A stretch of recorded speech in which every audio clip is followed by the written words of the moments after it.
Thank you. Now on to the application process.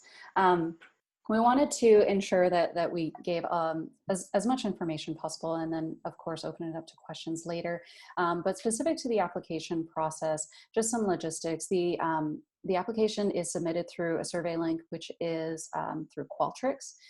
We design the application so that you can advance all the way through to the end of the application ahead of submitting, so that you have a strong familiarity with what the application is asking of you.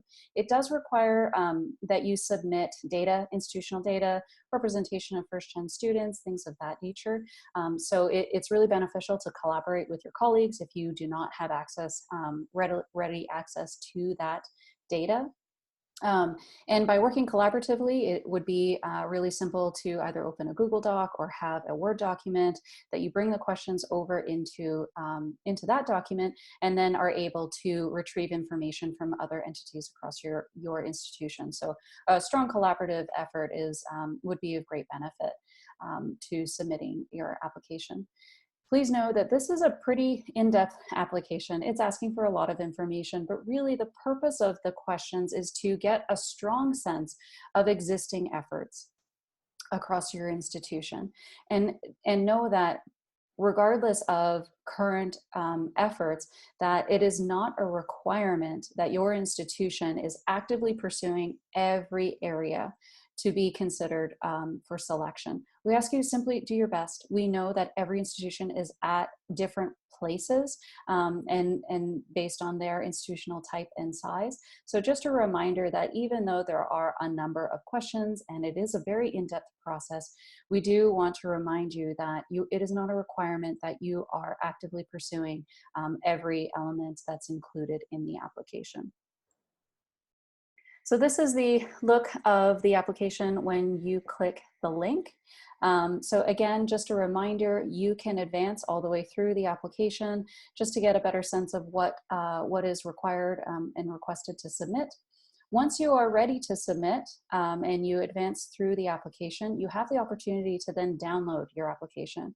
And we saw this as a really great benefit to bring the information back to your colleagues, to senior leaders, to demonstrate this is what our application looks like.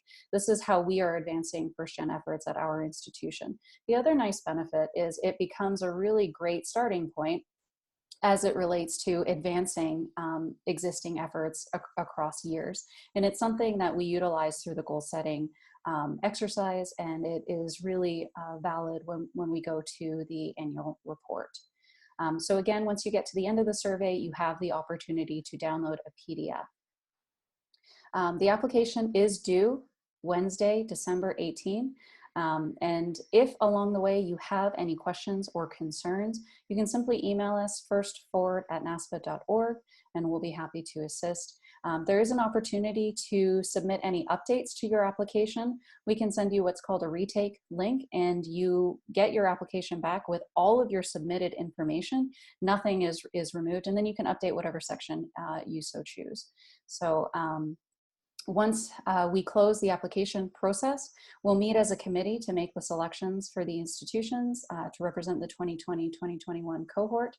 And then notifications will be sent out by late January. And those notifications will be sent to the primary contact who is listed in the First Forward application.